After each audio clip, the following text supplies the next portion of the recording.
Dr. Demelry, falecido em Albi, Tarn, a 25 de janeiro de 1865. Era um médico homeopata e distintíssimo. Seu caráter, tanto quanto o saber, haviam-lhe granjeado a estima e veneração dos seus concidadãos. Eram-lhe inextinguíveis a bondade e a caridade, e a despeito da idade avançada, não se lhe conheciam fadigas em se tratando de socorrer doentes pobres. O preço das visitas era o que menos o preocupava, e de preferência sacrificava suas comodidades ao pobre, dizendo que os ricos, em sua falta, bem podiam recorrer a outro médico. E quantas vezes ao doente sem recurso provia do necessário às exigências materiais, no caso de serem mais úteis que o próprio medicamento. Por isso dele pode dizer-se que era o cura d'artes da medicina. Encontrando na doutrina espírita a chave de problemas cuja solução debalde pedira à ciência, como a todas as filosofias, o Sr. Demelry abraçara com ardor essa doutrina. Pela profundeza do seu espírito investigador, compreendeu-lhe subitamente todo o alcance, de maneira a tornar-se um dos seus mais solícitos propagadores. Relações de mútua e viva simpatia se haviam estabelecido entre nós, correspondendo-nos. Soubemos da sua morte a 30 de janeiro, sendo que o nosso imediato desejo foi evocá-lo. Em seguida, reproduzimos a comunicação obtida no mesmo dia.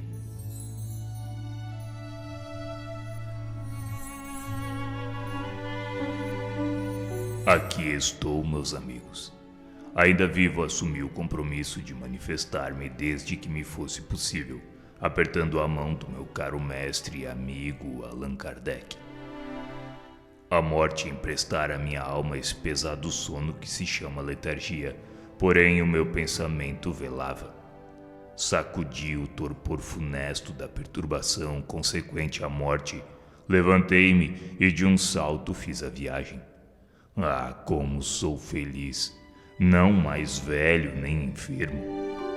O corpo esse era apenas um disfarce, jovem e belo, dessa beleza eternamente juvenil dos espíritos, cujos cabelos não encanecem sob a ação do tempo. Ágil como o pássaro que cruza célere os horizontes do vosso céu nebuloso, admiro, contemplo, bendigo, amo e curvo-me, átomo que sou, ante a grandeza e sabedoria do Criador, sintetizadas nas maravilhas que me cercam. Feliz, feliz na glória.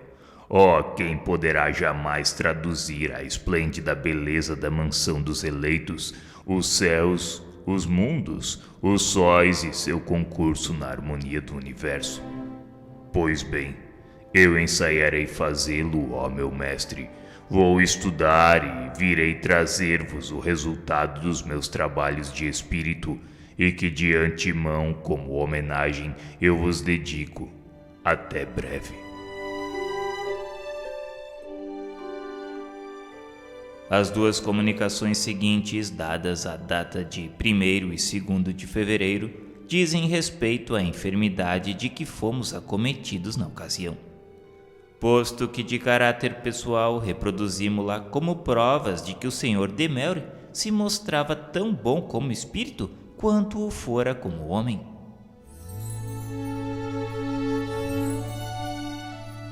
Meu bom amigo, tende coragem e confiança em nós, porquanto essa crise, apesar de ser fatigante e dolorosa, não será longa, e com os conselhos prescritos podereis, conforme desejais, completar a obra que vos propusestes como o fito da vossa existência.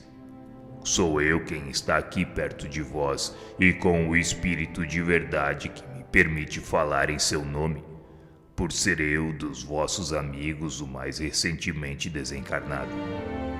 É como se me fizessem as honras da recepção. Caro mestre, quanto me sinto feliz por ter desencarnado a tempo de estar com esses amigos neste momento. Mais cedo livre, eu poderia talvez ter-vos poupado essa crise que não previa. Era muito recente o meu desprendimento para ocupar-me de outras coisas que não as espirituais. Mas agora velarei por vós, caro mestre. Aqui estou para, feliz como espírito ao vosso lado, prestar os meus serviços. Você conhece o provérbio que diz: ajuda-te, o céu te ajudará. Pois bem, ajudai os bons espíritos que vos assistem, conformando-vos com as suas prescrições. Está muito quente aqui. Esta fumaça é irritante. Enquanto estiverdes doente, convém não fazer lume, a fim de não aumentar a vossa opressão. Os gases que aí se desprendem são deletérios. Sou eu, Demelry, o amigo do Sr. Kardec. Venho dizer-lhe que o acompanhava quando lhe sobreveio o acidente. Este seria certamente funesto sem a intervenção eficaz para a qual me ufano de haver concorrido. De acordo com as minhas observações e com os informes colhidos em boa fonte, é evidente para mim que, quanto mais cedo se der a sua desencarnação, tanto mais breve reencarnará para completar a sua obra. É preciso, contudo, antes de partir, dar a última de mão às obras complementares da teoria doutrinal de que é o iniciador. Se, portanto, por excesso de trabalho, não atendendo à imperfeição do seu organismo, antecipar a partida para cá, será passível da pena de homicídio voluntário. É mister dizer-lhe toda a verdade para que se previna e siga estritamente as nossas prescrições.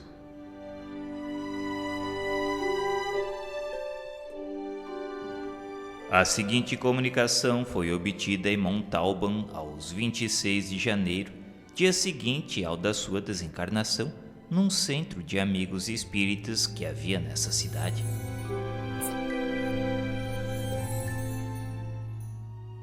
Antoine Demelry.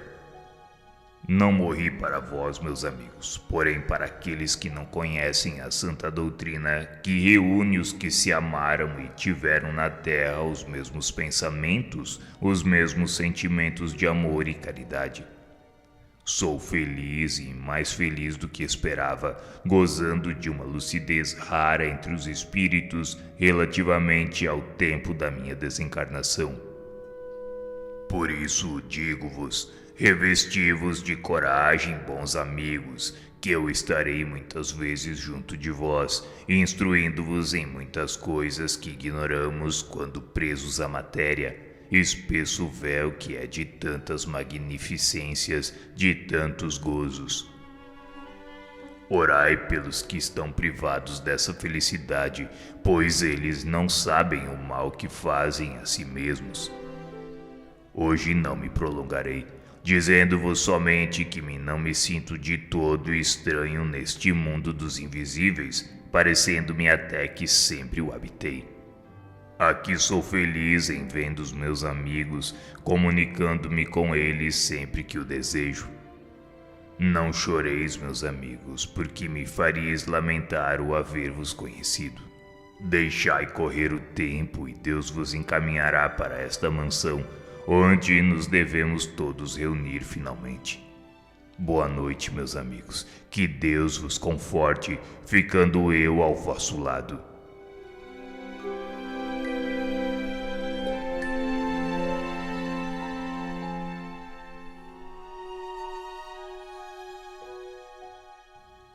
Ainda de uma carta de Montalban extraímos a narrativa seguinte. Tínhamos ocultado à Sra. G, médium sonambúlico e vidente muito lúcido, a morte do Dr. Demelry em atenção à sua extrema sensibilidade. Sem dúvida, secundando o nosso intuito, o bom médico também evitou manifestar-se-lhe. A 10 de fevereiro, reunimos-nos a convite dos guias que diziam querer aliviar a Sra. G de uma luxação, em consequência da qual muito sofria desde a véspera. Nada mais sabíamos e longe estávamos de pensar na surpresa que nos aguardava.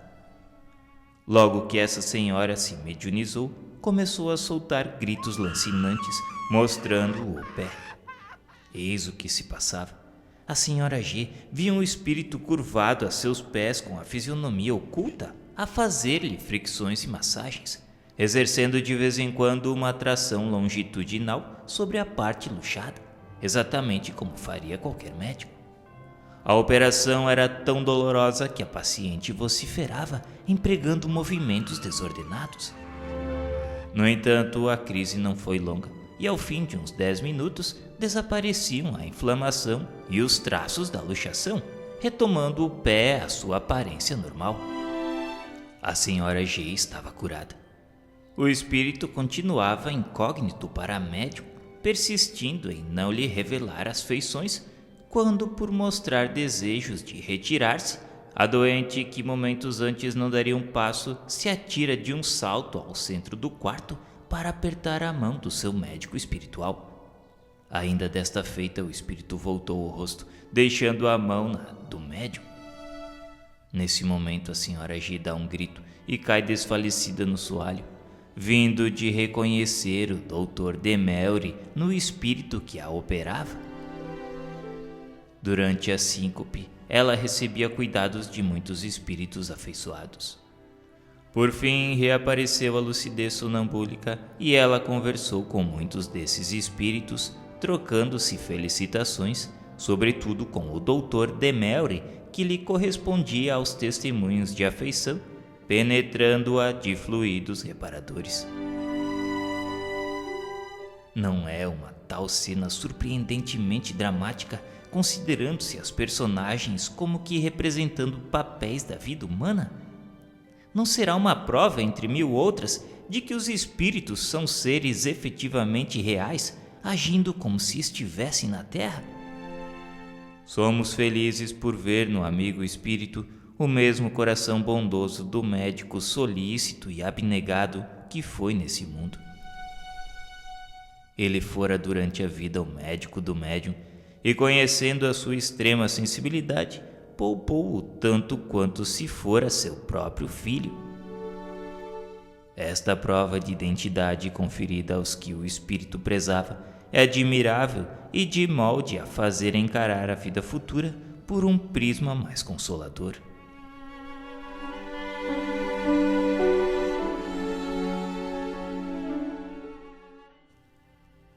Nota: a situação espiritual do Dr. Demelry é justamente a que se podia antever na sua vida, tão digna quão utilmente empregada.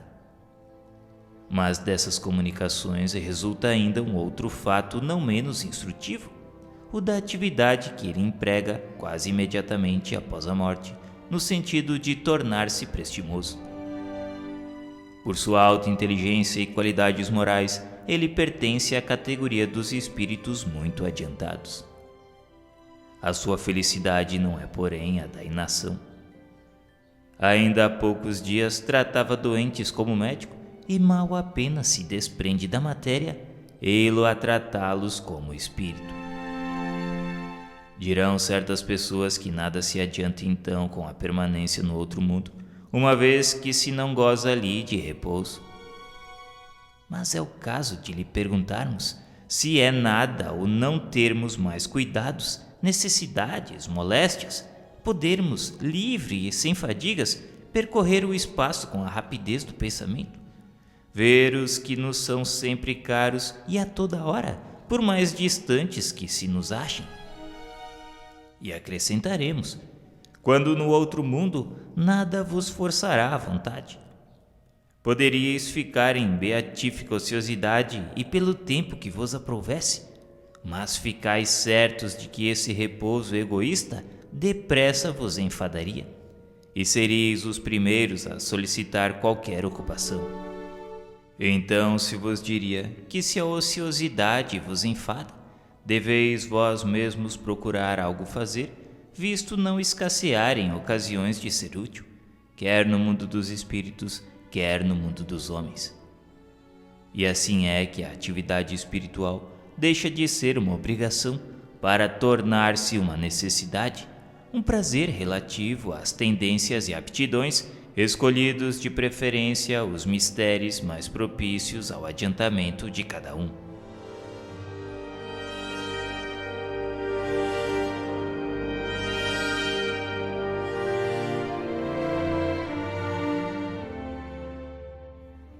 A viúva Fowlon, nascida Wallace. A senhora Fowlon, falecida em Antibes a 3 de fevereiro de 1865, residiu por muito tempo no Havre, onde granjeou a reputação de miniaturista habilíssima. De notável talento, aproveitou o primeiro como simples amador, mas quando lhe sobrevieram necessidades, fez da sua arte proveitosa fonte de receita, o que a tornava admirada e estimada, conquistando-lhe depois, da parte dos que a conheceram, uma recordação memorável. Era sobretudo a amenidade do caráter, as qualidades pessoais que só os íntimos podiam conhecer em toda a sua extensão. É que a senhora Fowlon, como todos os que têm inato o sentimento do bem, não o alardeava, antes o considerava predicado natural. Se houve pessoa sobre a qual o egoísmo não tenha tido ascendente, tal sem dúvida foi ela. Nunca talvez o sentimento da abnegação pessoal foi tão ampliado, pronta como estava sempre a sacrificar-lhe o repouso, a saúde e os interesses em proveito dos necessitados. Pode dizer-se que a sua vida foi uma longa série de sacrifícios, como também de rudes provações, desde a mocidade, sem que a coragem e a resignação, a despeito delas, jamais lhe faltassem. Mas eis que a sua vista, cansada por meticuloso trabalho, extinguia-se dia a dia, a ponto de, com algum tempo mais, resultar em completa cegueira. Foi então que o conhecimento da doutrina espírita se lhe tornou um oceano de luz, rasgando-lhe como que espesso véu para deixar-lhe entrever alguma coisa não totalmente desconhecida, mas da qual possuía apenas uma vaga intuição. Estudou-a com afinco, mas ao mesmo tempo com o critério e apreciação própria das pessoas tal qual ela, dotadas de alta inteligência. Fora preciso avaliar todas as incertezas, todas as dúvidas da sua existência, provenientes não dela, mas dos parentes, para julgar das consolações que auriu na sublime revelação e que lhe deram a fé inquebrantável do futuro, a consciência da nulidade das coisas terrenas. Também a sua morte foi digna da vida que teve. Sem a mínima apreensão angustiosa, viu aproximar-se como libertação que lhe era das cadeias terrestres, ao mesmo tempo que lhe abria as portas da vida espiritual, com a qual se identificara no estudo do espiritismo. E morreu calmamente, convicta de haver completado a missão que aceitara ao encarnar, pois cumprira escrupulosamente os deveres de esposa e mãe de família. E assim como durante a vida declinara de todo e qualquer ressentimento em relação àqueles de quem, porventura, pudera queixar-se por ingratos, e assim como sempre trocara o bem pelo mal, assim também desencarnou, perdoando-lhes e implorando para eles a bondade e a justiça divinas. Desencarnou finalmente com a serenidade decorrente de uma consciência ilibada e a convicção de que nem por isso se afastaria mais dos filhos, uma vez que poderia estar com eles em espírito, aconselhá-los e protegê-los, fosse qual fosse o ponto do globo em que se achassem. Logo que soubemos do trespasse da senhora Fowlon, tivemos por primeiro cuidado de evocá-la. As relações de amizade e simpatia que a doutrina estabelecera entre nós explicam algumas das suas frases e justificam a familiaridade de linguagem.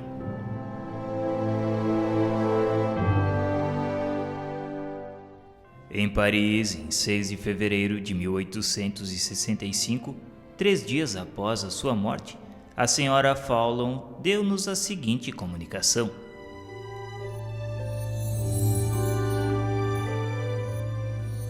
Tendo como certo que havias de evocar-me logo após o desprendimento, prontificava-me para corresponder-vos, visto não ter experimentado qualquer perturbação. Esta só existe para os seres envoltos e submersos nas trevas do seu próprio espírito. Pois bem, meu amigo, considero-me feliz agora. Estes míseros olhos que se enfraqueceram a ponto de não me deixarem mais que a recordação de coloridos prismas da juventude, de esplendor cintilante. Estes olhos, digo, abriram-se aqui para rever horizontes esplêndidos, idealizados em vagas reproduções por alguns dos vossos geniais artistas, mas cuja exuberância majestática, severa e conseguintemente grandiosa tem o cunho da mais completa realidade. Não há mais de 3 dias que desencarnei e sinto que sou artista. As minhas aspirações atinentes ao ideal do belo artístico, mas não eram que a intuição de faculdades adquiridas em anteriores existências e na última encarnação desenvolvidas. Mas quanto trabalho para reproduzir uma obra-prima e digna da grandiosa cena que se antolha ao espírito chegado às regiões da luz. Pincéis, pincéis, e eu provarei ao mundo que a arte espírita é o complemento da arte pagã, da arte cristã que periclita, cabendo somente ao espiritismo a glória de revivê-la com todo o esplendor sobre vosso mundo deserdado.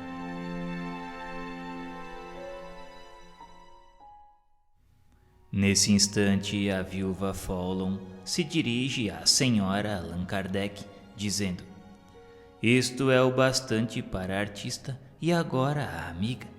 Por que vos incomodar assim, minha boa amiga, com o motivo da minha morte?